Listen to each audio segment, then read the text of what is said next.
Welcome back to a bristling, blizzardly, cold day here in the Hamptons, where we have the alarmist conspiracy theories and coffee. I'm your host, Jesse Nash, and today we have an exceptional guest.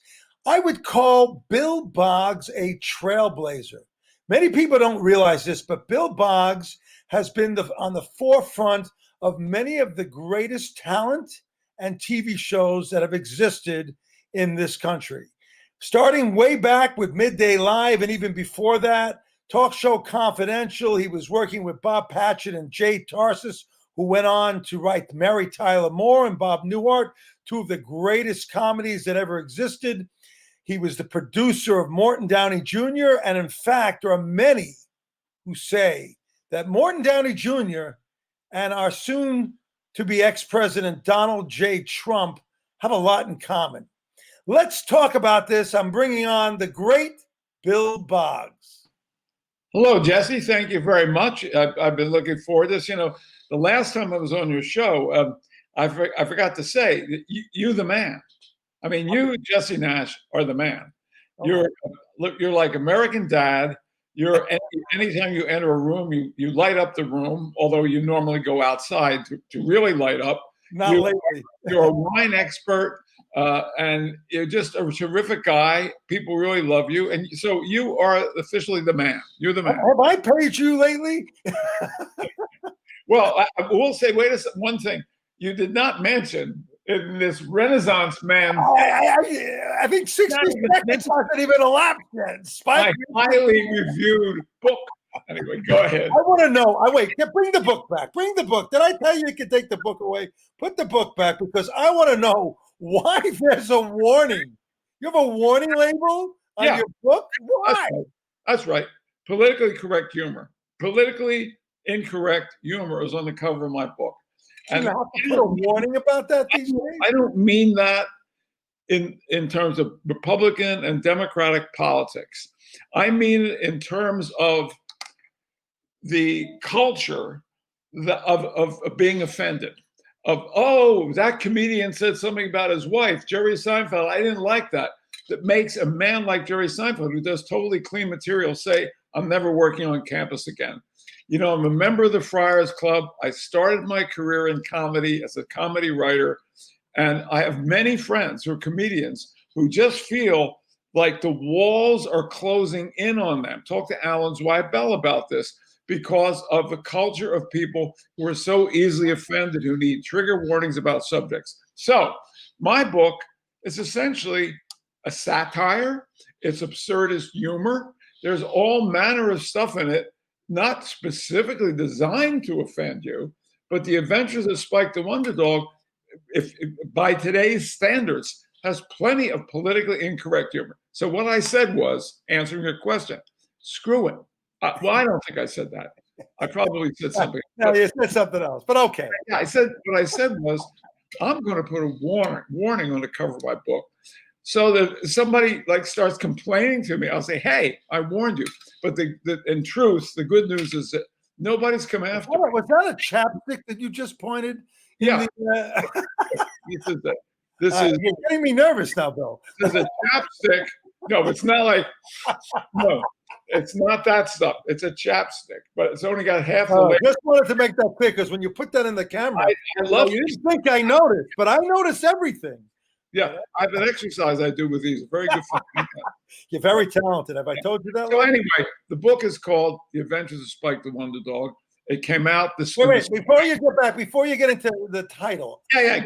You're bringing up a really great subject about, politically incorrect humor, but it's not even just that. Don't you feel like polarized or even paralyzed when you're in a social setting? Although now with the pandemic, social settings are very different than we've known them. But aren't you afraid sometimes to speak? Aren't you afraid that maybe you might be a little too candid or too relaxed, and suddenly you're going to say something that somebody's going to get offended? Isn't it gone too far? Well, yes. I mean, that's in a way, Jesse, that's what I was just saying about humor going too far. I personally haven't ever found myself in a social situation where I'm afraid that I'm going to offend people. I think I have a natural vibe about me that really doesn't want to offend people in person. If the book offends someone because of humor, then I think the person really has to ask themselves, why did that offend me? I hope that when this pandemic is over and we have seen hundreds of thousands of people die and people come out of the hospital who are going to take months or years to recover, and we've had this horrible situation of lack of leadership and all kinds of different, all the crap is going, when it's over, that we could say, let's not take each other so seriously anymore. There's way more serious things to worry about than somebody being offended by what I said, or by a sexual innuendo, or some kind, or like what I say, a cultural appropriation. Jesus, how growing up, all you ever heard was America is a melting pot. Well, if we're a melting pot, let's melt. That's a Bill. Yeah, I agree with you, man. My line. So that is, look, if you read the book, it's narrated by a very funny dog who's been compared by reviewers to George Carlin, which is great. That makes me my hero, George Carlin. Yeah, that's right. So, I mean, what would Carlin be saying now? So, what I've tried to George do, Carlin, George Carlin, when you look at his routines, he was so ahead of his time. His routines now are more relevant than when he used to do them. that's a sign of really great. I first saw George Carlin in 1967 when I was working in comedy, working with a comedy team, Patched and Tarsus. And that was when he was wearing a jacket and tie. And he was like a straight comedian doing Al Sleet, the hippy dippy weatherman. And then we worked with him a couple times as opening act. And then he just got involved more and more and more. His material really stands the test. I love watching him, his old clips. And sometimes when I'm watching them, I'm saying to myself, even today's comedians couldn't come up with this kind of originality. Some of this stuff is 20, 30 years old, and you can easily apply it to what's going on now. You can, but I tell you, there are more really fine comedians working now than there ever have been. Name a few. Because of that's actually a good question. I'm really not good at the names. I just follow. Honestly, I should be able to name a few. And all I know is from what I read and hear. Oh, Jesus. Oh, no, don't name it. You don't have to name it. There are plenty of people working in comedy, and they're turning out really good material. Well, talking about the politically incorrectness, which is Donald, there he goes again, with Donald Trump. Jane? Where's Jane? We got to get Jane to take away the lip balm. Jane is napping. She's taking a nap. Oh, okay. Shh. All right, go ahead. What I want to know is Donald Trump and Morton Downey Jr. Now, a lot of people on here don't know who Morton Downey Jr. was, and we're going to have to get a clip somewhere. I know Noah will find one. Get a clip. But Morton Downey Jr. was the first person to bring the "I'm as mad as hell, I'm not going to take it anymore" show to the public, where everyone was the screaming lunatic who was just saying, "I'm sick and tired of this." Trump took it to the White House. Now, it was a very interesting email you sent me. What made you think of this? Because I think it's an amazing, comparison. Explain to the viewers who Morton Downey Jr. was and why Donald Trump and Morton Downey Jr. are not as strange bedfellows as one might. Not the least. Morton Downey Jr. had a show of which I was proud to be executive producer, which Regis Philbin said the fastest rise and fall in the history of television. For a year and a half, it was really one of the hottest shows on TV. And Morton Downey Jr. was an in-your-face, chain-smoking talk show host who would take a side on a topic. And he became called the king of trash TV because of his outrageous persona, like a madman disc jockey radio host, except he was on television. And the way we put the show together is we take like a subject, say women in the military, and we'd say, okay, Morton Downey Jr. was very intelligent. He would have been a great lawyer, either defense or prosecution. Mort will argue against women in the military. Then we would book people on the show who were for women in the military. And Mort would just fly off the handle. It was performance. Bill, in case you Knew what he forgot, was I doing. was on a 2-part episode called Sex, Drugs, and Rock and Roll. Yeah, that was one of the big ones. From Hell and That was Joey one of the big Ramone. Yeah. Joey Ramone from the Ramones and Ace Frehley. And, you know, it was the sickest thing.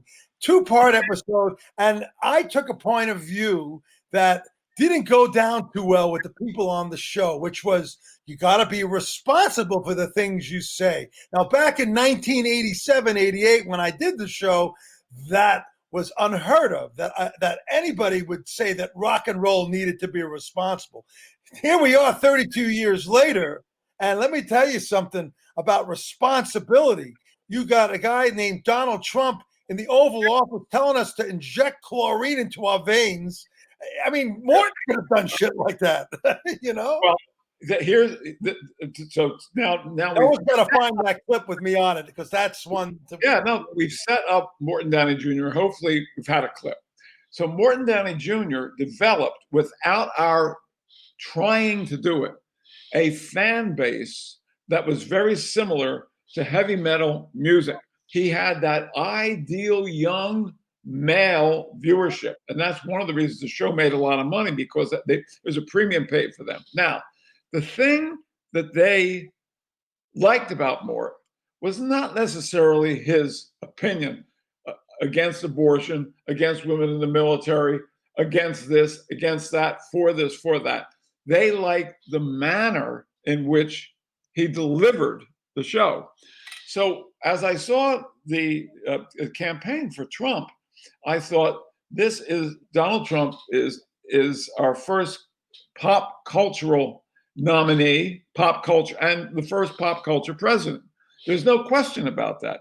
He represented somehow with his anger, a TV star that people liked, that they would follow no matter whether they liked opinion or not. They liked that performance. And he also represented a form of culture like Duck Dynasty. You know, he was a president who liked wrestling, you know, WWF, Duck Dynasty. He liked shows and became a representative in a way of shows that many people in the so-called red states also liked, but felt they were always being passed over. All right, I'm going to interrupt for 1 second because Noah just texted me telling me he's actually found a Morton Downey Jr. video that he's going to air right now so that we can comment. Good. All right, Noah, whenever you're ready. Howard's a big schmucky muck now. No, I'm saying Howard's making all kinds of dough. Yeah, no, but like, can I see the Howard's check? ripped off people for years. Yeah, but can I see the How'd check? you get in here? You look like a slob. Really? Well, I don't have fake, you know, jackets. You don't have anything fake, especially my brain, punk. Blow your ass out of here. Listen, let me ask you. Did you hear me say blow your ass out of here? I don't know. What do you think? I'm some punk that you can come I'm up just to and talk asking you to? a question. This guy is so vile. Yeah. This guy really is just a dog, and he's doing it. I guess he's so desperate to get his career back on track. So he'll beat up on the 20, you know.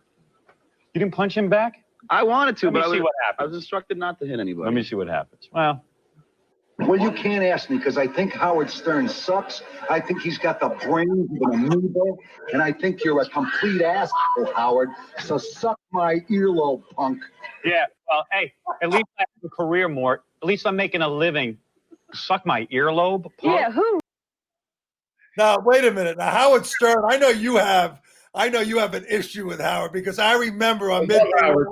I love Howard Stern. But he tied you up and left you on stage. No, man. You know something. You have to understand that. First off, that was not the Morton Downey Jr. show. That was not the show I produced. That was Morton Downey Jr. The clip was from Comedy Tonight, which was a syndicated show that we did out of Channel 5 on 120 stations for 2 years. And we had Stern on 3 times. So when he tied me up in the bondage thing, that was just an act like wrestling. I still remember that clip. We got you to believe that I didn't know what was going to happen. Now listen to more talk. I mean, you can't get away with that shit anymore. My God. No. Anyway, so the answer to your question is there was just that that he became, the outrageousness of Mort was one of the things that made the show successful, and one of the many things that made Trump, got Trump elected and got him however many votes he got. I mean, so it's 70 million votes. Jesus, is partially that, only partially. But if you ask me going forward to make a political analysis statement, it is crucial that the leadership of the country, the new leadership of the country, tries to understand what the appeal of Donald Trump was, why so Do you many. think they have a clue? Do you think they have a clue? Really? I mean, do you think that Kamala Harris and Joe Biden have a freaking I'll tell you clue what. about any of that? If I could wave a wand, even though I'm writing a sequel to my book, and have any job, I would like to be a very high level person in the administration. And the first thing I would say would be, I want to organize a listening tour where we're going to send out hundreds and hundreds of people to conduct town halls with the people who didn't vote for you, to listen to them, to get some sense of why. Right? You think they'd have the courage to do that? That's a very daring thing to do. Yeah. Well, that's what have a town hall with the people that didn't vote for you. Do you understand?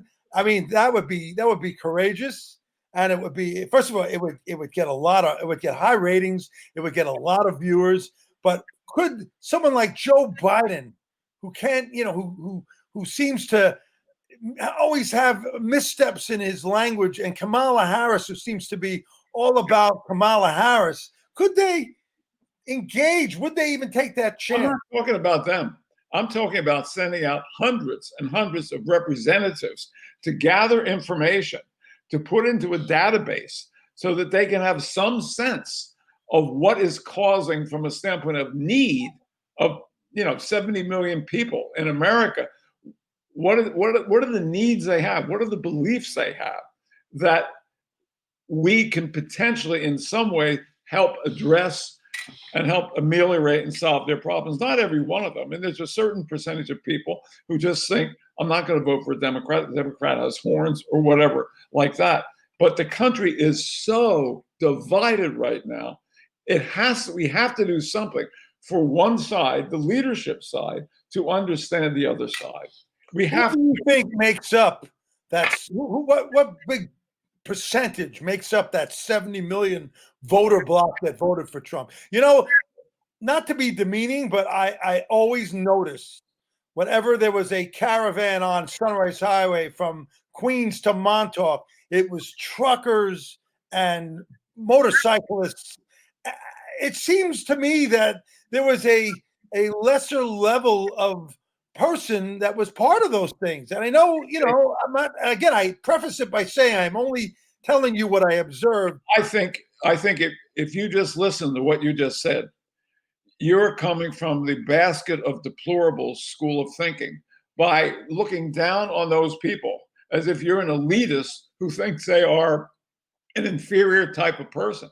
So I'm a deplorable guy. Wait a second. That's exactly one of the problems. You can't think about people like that. You have how do you look at that? Try to understand those people, not say, well, it's a lesser kind of person. That's a terrible thing to say, Jesse. Oh, I never use those words, so don't put that in my mouth. But I understand. You did, actually. No, I didn't say. I said all I saw were truckers and motorcyclists. I didn't say lesser. I never used that word. But I get where you're going with this, and I think that the problem is, again, we are inhibited. Like Morton Downey Jr. would have said, he would have called them for what they are. I'm being scolded because I'm speaking. What are they? When you, I don't know. When you say you would have called, he would label them. Back then he would have labeled them. He would have called them grease balls, whatever you want to call them. He would have labeled them. But before it was an act to do a good show and labeling people this way or that way. What I'm talking about is reality of life in America, not a television show. Although it's morphing together. Donald Trump was not. If he wasn't labeling people half the time when he spoke. He did that quite often. Throwing a package of bounty after they're struggling to recover in Puerto Rico. If that's not a label, I don't know what is. I think that one of the really troubling things going forward is the lack of a commonality on what facts are and what the truth is. Well, that's the biggest problem. You know who I blame for that? Kellyanne Conway.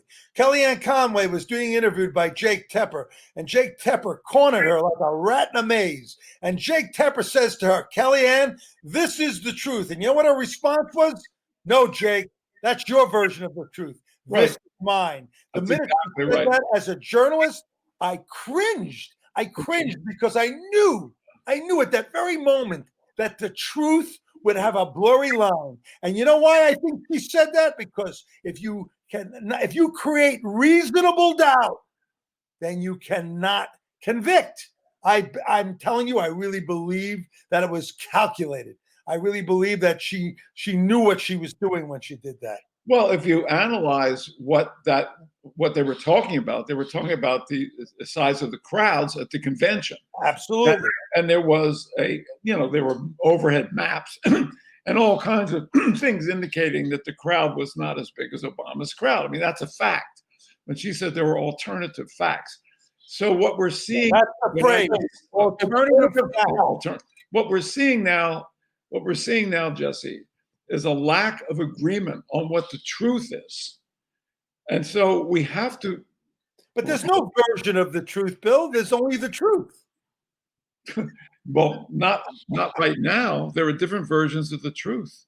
You had 120 members of Congress who did not vote for, who agreed that the election was a fraud, whatever term they were using. And when the facts pretty much indicated, according to all the lawsuits and everything, but so there's just what I come away from the last 4 years is this: the business is about making a profit. Politics is about holding on to your job. It's not about serving the public. Oh yeah, it's about holding on to your job. I can't go along with the results of the election, because Trump may go against me and I may not get reelected again. Therefore, I have to lie and say, I don't believe what the facts are. And today, Mitch McConnell finally acknowledged that Joseph Biden was president and Trump attacked him. Look, I'm driving you to drink. What's in that? I know. Oh, yeah, I don't know. Perrier, what's going on down in Florida? See, you have your set of alternative facts, don't you? What's going on in Florida? Well, we have Florida men down here. I love the Florida man thing. You see, Florida man, ... And then there's some terrible thing, that weird thing, unbelievably outlandish thing that a man in Florida has done. Just Google Florida man and put in your birth date. Like, if your birthday is, say, 7. What will you get? Well, do it right now. What is your birthday? What is your birthday? 22nd, 1958. Well, I don't need the 58. Just put it in. Right now. Just put in. Wait, where's my phone? Do it, because I don't have a phone next to me. I'm going to do it. I'm going to do it right now. All right. Hold on. So I'm going to Google. Just a second. This Florida man. No, Florida. What's the date? What are the months, please? March 22nd. And what's the month? March. 322. 322. Florida man, 322. Florida man shoves woman to get at her egg rolls, police say, right? Here's another one. Florida man wrecks liquor store, blames it on a caterpillar, right? Florida man dies after winning roach eating contest. Oh my God. So that's what's going on here in Florida. We have Florida men. And that's so funny, because you were the dean of men at the University of Pennsylvania. Assistant. You know about this subject. I know. Yes, I was assistant dean. There you go. Florida man beats ATM. Save it gave him too much cash. That looks like Donald Trump Jr. Bill Boggs, this was a great show today, man. I really have to say it was a really great show. Now I have to tell the viewers that they have to remember to like this podcast and subscribe. You hear me? You must subscribe now. I am giving you the edict. You must subscribe wherever you are, watching or listening. You can watch us on YouTube, or you can listen to us on Spotify, Apple, iHeartRadio, and Stitcher. The great Bill Boggs. It was so good to see you today. Oh, it was so good to see Morton Downey Jr. in beautiful form. Howard Stern and Stuttering John. I'm telling you, this was a show for the ages. Bill Boggs, great to have you on. We'll have to do this again. Put away the chapstick, man. You're scaring me. Bye, folks.